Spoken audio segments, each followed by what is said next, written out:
अपने सब आदमी के हम प्रणाम कर रहल छी। और आइ राखी के जे गीत गाय के सुना रहल छी वो निशा जी द्वारा लिखल छै। और ये गीत पर्सनली देश में तैनात भैया सबके लेल छनि, जे कि अपना सबके रक्षा के लेल सीमा पर ठाढ़ रहै छै। आइ चलू एकटा गीत राखी के हुनकर नाम से सुनबै छी। चलू चलू हे बहिना देशक सीमा, चलू चलू हे बहिना देशक सीमा, देशक सीमा है देशक सीमा, देशक सीमा है देशक सीमा। चलू चलू हे बहिना देशक सीमा, चलू चलू हे बहिना। भैया बसल छथि बनने कफन छथि, भैया बसल छथि बनने कफन छथि।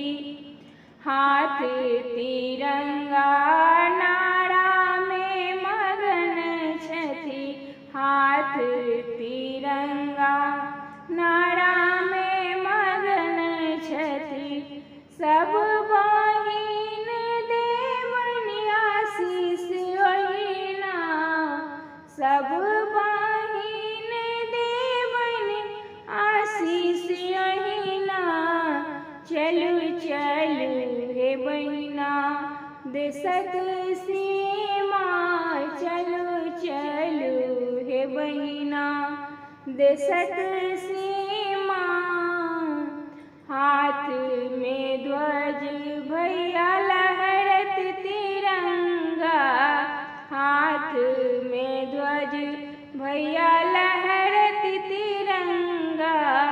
खून सँ भैया के भीजल छनि अंगा, खून सँ भैया के भीजल छनि अंगा। आई भैया के देखब भरी नैना, आई भैया के देखब हम भरी नैना। चलू चलू हे बहिना देशक सीमा, चलू चलू हे बहिना। राखी में भैया गाम नहीं अयला, राखी में भैया गाम नहीं अयला।